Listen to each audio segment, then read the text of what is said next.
Pada akhirnya, Globe Soccer Awards 2025 bukan sekedar tentang siapa yang menang, tetapi tentang apa yang dihargai dalam sepak bola modern. Apakah gol tanpa trofi lebih penting daripada gelar juara?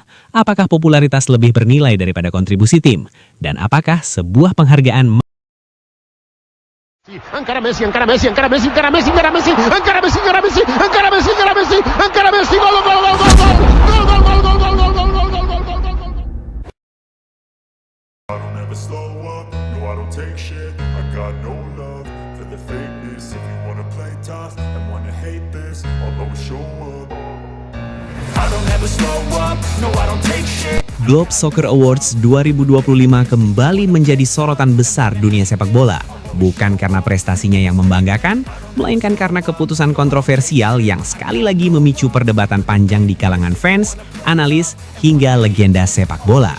Pada ajang ini, Cristiano Ronaldo secara resmi dinobatkan sebagai pemain terbaik Timur Tengah, sebuah penghargaan yang secara kasat mata terlihat prestisius, namun jika ditelusuri lebih dalam justru menimbulkan tanda tanya besar, bahkan bisa dibilang membingungkan. Pasalnya, dalam periode penilaian tersebut, terdapat sejumlah pemain yang secara nyata memberikan kontribusi lebih besar untuk tim mereka, baik dari sisi trofi, dampak permainan, maupun pencapaian kolektif. Namun, justru tersingkir dari podium utama. Cristiano Ronaldo memang tampil produktif secara individu bersama Al Nassr. Ia mencetak banyak gol, memecahkan rekor personal, dan menjadi top skor liga. Namun, jika kita berbicara tentang esensi sepak bola sebagai olahraga tim, maka fakta pahitnya adalah Ronaldo gagal mempersembahkan satu pun trofi untuk Al Nassr. Tidak ada gelar Arab Saudi, tidak ada Piala Raja, tidak ada Liga Champions Asia. Semua pencapaian Ronaldo di musim ini berhenti pada angka statistik individu, bukan keberhasilan kolektif. Dalam standar penilaian klasik pemain terbaik, kondisi ini seharusnya menjadi kelemahan besar. Bandingkan dengan Salem Al-Dawsari, pemain Al-Hilal yang menjadi jantung permainan timnya. Al-Dawsari bukan hanya sekedar pencetak gol atau pemberi assist, tetapi simbol stabilitas, konsistensi, dan kepemimpinan di lapangan. Ia tampil menentukan di laga-laga besar, membawa Al-Hilal meraih kesuksesan, dan menjadi representasi nyata pemain yang mengutamakan kepentingan tim di atas segalanya. Kontribusinya mungkin tidak selalu viral, tetapi dampaknya terasa nyata di setiap pertandingan penting. Lalu, ada Karim Benzema, yang secara objektif memiliki portfolio paling lengkap. Bersama Al-Ittihad, Benzema berhasil menjuarai Liga Arab Saudi dan Saudi Cup. Ia bukan hanya bagian dari tim juara, tetapi juga pemimpin yang menentukan arah permainan. Gol-golnya krusial, pengaruhnya besar, dan keberhasilannya membawa tim meraih 2 gelar domestik seharusnya menjadi poin penilaian yang sangat kuat. Dalam hampir semua parameter sepak bola profesional, trofi, kontribusi, kepemimpinan, Benzema unggul. Belum lagi Riyad Mahrez, yang mungkin menjadi kandidat paling dirugikan dalam keputusan ini. Mahrez berhasil membawa klubnya menjuarai AFC Champions League Elite, kompetisi tertinggi di Asia. Ini bukan sekedar gelar biasa, melainkan pencapaian kontinental yang biasanya memiliki bobot jauh lebih tinggi dibanding sekedar top skor liga domestik. Mahrez tampil menentukan di laga-laga krusial, membawa timnya berjaya di level Asia, sesuatu yang bahkan tidak mendekati pencapaian Ronaldo musim ini. Namun anehnya, semua fakta tersebut seolah dikesampingkan. Globe Soccer Awards 2025 tetap menjatuhkan pilihan kepada Cristiano Ronaldo. Disinilah publik mulai mempertanyakan, apa sebenarnya kriteria utama penghargaan ini? Apakah prestasi tim? Apakah trofi? Atau justru popularitas dan nilai komersial? Jika jujur, jawabannya semakin jelas. Globe Soccer Awards sejak lama dikenal sebagai ajang yang sangat mengutamakan nama besar dan daya tarik global. Ronaldo adalah ikon sepak bola modern terutama di Timur Tengah. Kehadirannya meningkatkan sorotan media, penjualan tiket, sponsor, dan perhatian dunia. Narasi Ronaldo membawa cahaya ke sepak bola Timur Tengah menjadi cerita utama. Meskipun di lapangan, cahaya itu tidak berujung pada trofi. Masalahnya, narasi tidak selalu sejalan dengan prestasi. Dan disinilah letak kritik terbesar terhadap Globe. Penghargaan ini kerap kali membangun cerita yang indah, namun mengorbankan objektivitas. Lebih ironis lagi, pola ini bukan hal baru. Jika kita melihat ke belakang, Globe Soccer hampir selalu lebih menguntungkan Ronaldo dibanding Messi.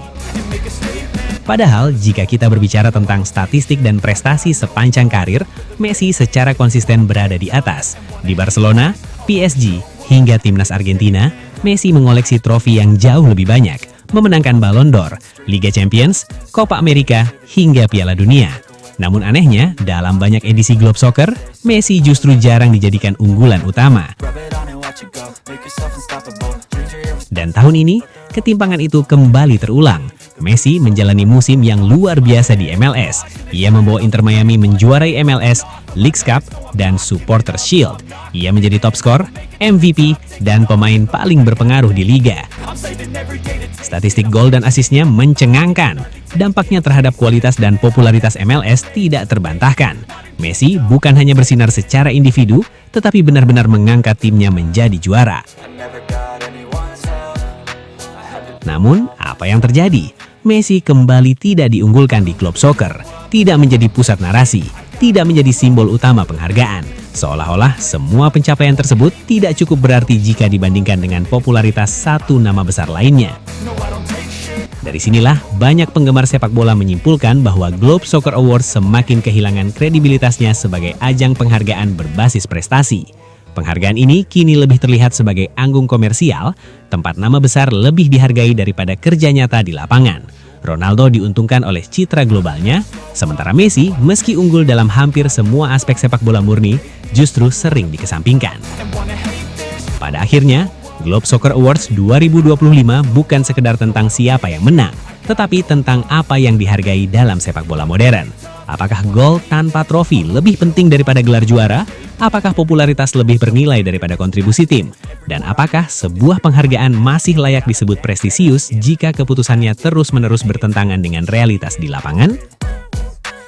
Pertanyaan-pertanyaan inilah yang membuat Globe Soccer Awards selalu menuai kontroversi. Dan selama pola ini terus berulang, publik sepak bola dunia akan terus mempertanyakan, apakah ini penghargaan prestasi atau sekedar panggung untuk nama besar?